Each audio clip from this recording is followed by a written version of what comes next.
আমরা আল্লাহর ইবাদত ভুলে গেছি। আল্লাহর ইবাদত কারে কয় আমরা সেটাই জানা নাই। আমরা আল্লাহর ইবাদত ভুলে গেছি, নবীর সুন্নাত ভুলে গেছি। ওই জন্য আল্লাহ রাব্বুল আলামিন বলেন আল্লাহ আসরি ইন্নাল ইনসানা লাফি খুসর। আল্লাহ রাব্বুল আলামিন বলেন আমি আল্লাহ রাব্বুল আলামিন আসরের সময়ের কসম খেয়ে বললাম,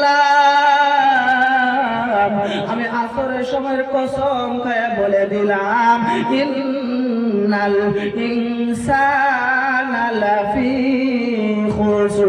পৃথিবীর যত ইনসান আছে, পৃথিবীর জমিনে যত মানুষ আছে গো, সমস্ত মানুষ ধ্বংসের ভিতরে, অর্থাৎ সমস্ত মানুষ খারাপির ভিতরে, কোনো মানুষ লাভের ভিতরে নয়। সমস্ত আমরা মানুষগুলি ধ্বংসের ভিতরে পড়ে আছি। আবার আল্লাহ রাব্বুল আলামিন তার সাদের আয়াতে বলেন ইল্লাল্লাযীনা আমানু, হ্যাঁ তারা না যারা আমি আল্লাহর উপরে ঈমান আনছে। ইল্লাল্লাযীনা আমানু, যারা আমি আল্লাহর উপরে ঈমান আনছে, যারা আমি আল্লাহকে বিশ্বাস করেছে, যারা আমি আল্লাহর জান্নাতের উপরে বিশ্বাস করেছে, আমি আল্লাহর বানানো জাহান্নামের উপরে বিশ্বাস করেছে, আমি আল্লাহ রাব্বুল আলামিন আসমানি কিতাব বানিয়েছি, আমি আল্লাহ রাব্বুল আলামিনের আসমানি কিতাবের উপরে বিশ্বাস করেছে রে, তারা ধ্বংসের ভিতরে নয়।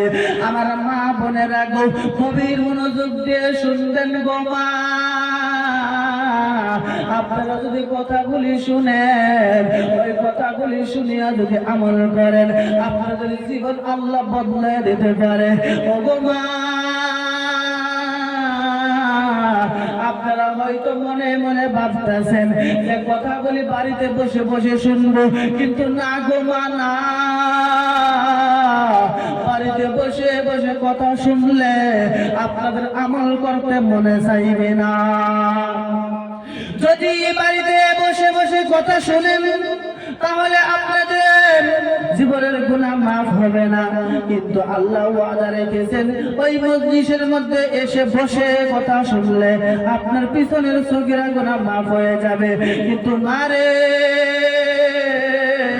বছর পর জীবন পরা বাড়ির কাজ করবেন, কিন্তু আজকে আপনি আধা ঘন্টার জন্য বাড়ির কাজ ছেড়ে দেন, আপনি আধা ঘন্টা পর থেকে আবার বাড়ির কাজ আরম্ভ করবেন, বছর পরা কাজ করতে পারবেন, সময় পাবেন। কিন্তু আজকে যে কোরআনের মাহফিল হচ্ছে, আজকে যে কোরআনের মাহফিল হইতেছে, আজকে যে হাদিসের মাহফিল হইতেছে, ওই মাহফিল আর কোনোদিন পাবেন না। ওগো মা, আল্লাহ রাব্বুল আলামিন বলেন ইল্লাল্লাযীনা আমানু ওয়া আমিলুস সলিহাত, হ্যাঁ তারা খারাপের ভিতরে নয়,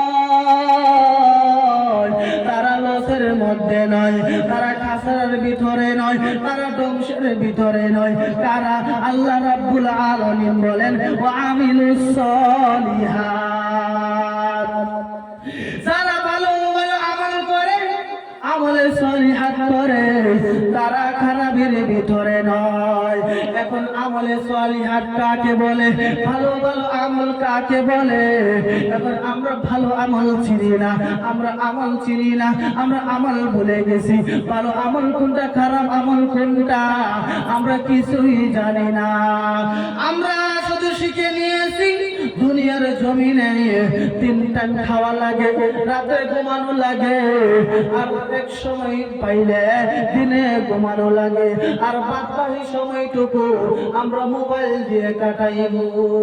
কিন্তু মারে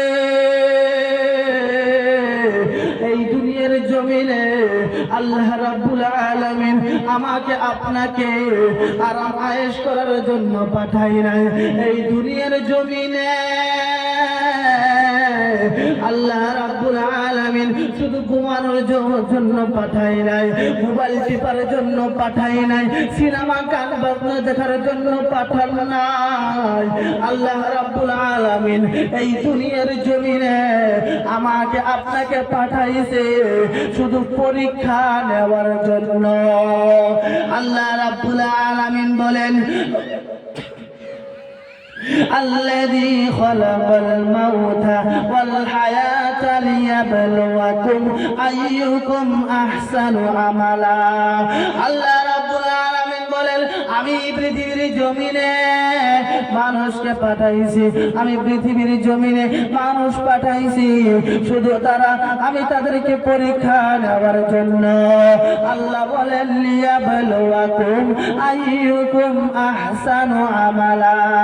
আল্লাহ বলেন কিসের মাধ্যমে পরীক্ষা নিব, কিসের মাধ্যমে তোমাদেরকে পরীক্ষা নেব তোমরা শুনে নেও, জেনে নেও। আল্লাহ বলেন আহসানু আমালা, আল্লাহ ভালো ভালো আমলের মাধ্যমে আমাদেরকে পরীক্ষা নেবেন। ওই জন্য আল্লাহ বলেন ওয়ামিলুস সলিহাত, তোমরা ভালো ভালো আমল করো, যারা ভালো আমল করবে তারা ধ্বংসের ভিতরে না।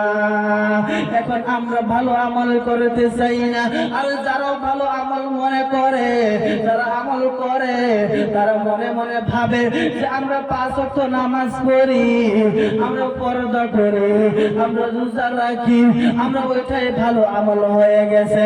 কিন্তু না রে মানা, আপনার আমার সমস্ত কাজ হতে হবে আহসানু আমালা, অর্থাৎ ভালো ভালো আমলের মাধ্যমে আপনার আমার কাজটুকু হওয়া লাগবে। আপনি যখন আপনার স্বামীর সাথে কথা বলেন, আপনার স্বামীর সাথে কোন ধরনের কথা বলেন, আপনার স্বামীর সাথে কেমনে কথা বলেন, আপনার স্বামীর সাথে কথা বলাটাও আমলের মাধ্যমে হওয়া লাগবে। আল্লাহ রাব্বুল আলামিন বলেন ও দুনিয়ার মহিলারা শুনো শুনো, তোমরা জাহিলিয়াতের যুগের মতো চলাফেরা করিও না, কারণ জাহিলিয়াতের যুগের মধ্যে মহিলাদের কোনো সম্মান ছিল না, জাহিলিয়াতের যুগের মধ্যে মহিলাদের কোনো ইজ্জত ছিল না, জাহিলিয়াতের যুগের মধ্যে মহিলাদের কোনো মান সম্মান ছিল না। ওগো মা,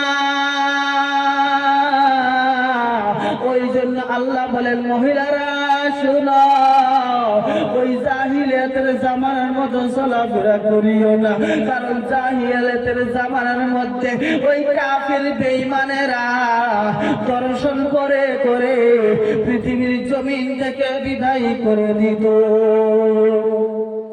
ওই জাহিলিয়াতের জামানার মধ্যে একটি কাফির ছিল, ওই কাফিরের নাম ছিল দাহিয়া কলবি।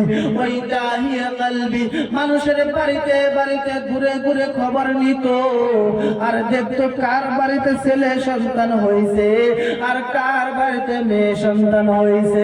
ওই দাহিয়া কলবি সবার বাড়িতে বাড়িতে ঘুরতো, শুধু দেখতো কারো বাড়িতে ছেলে সন্তান হয়েছে, ওই দাহিয়া কলবি আরো সহায় করতো, টাকা দিয়ে সহায় করতো, কথার দ্বারা সহায় করতো, কাজে কর্মে সহায় করতো। কিন্তু আরো খবর নিয়ে দেখে যদি কারো বাড়িতে মেয়ে সন্তান জন্ম নিছে, ওই মেয়ে সন্তানটাকে জিন্দা কবর দিয়া দিছে। কন্যা নাউজুবিল্লাহ। ওই জন্য মায়েরা আমার বোনেরা, আল্লাহ রাব্বুল আলামিন বলেন ওই জন্য তোমরা জাহিলিয়াতের জামানার মতো চলাফেরা করবা না। এই জাহিলিয়াতের জামানার মধ্যে দাহিয়া কলবি ঘুরে ঘুরে খবর নিতে নিতে নিতে নিতে ওই দাহিয়া কলবি হঠাৎ করে একদিন ওনার স্ত্রীর পেটের মধ্যে আল্লাহ সন্তান দিয়া দিয়েছে। ওনার স্ত্রীর বয়স যখন, ওনার স্ত্রীর সন্তানের বয়স যখন 6-7 মাস হয়ে গেল, 6-7 মাস বয়সের 6-7 মাসের সময় ওই দাহিয়া কলবি ওনার স্ত্রী রেখে কয়, ওনার স্ত্রীকে বলে স্ত্রী রে, ও প্রাণের বিবি রে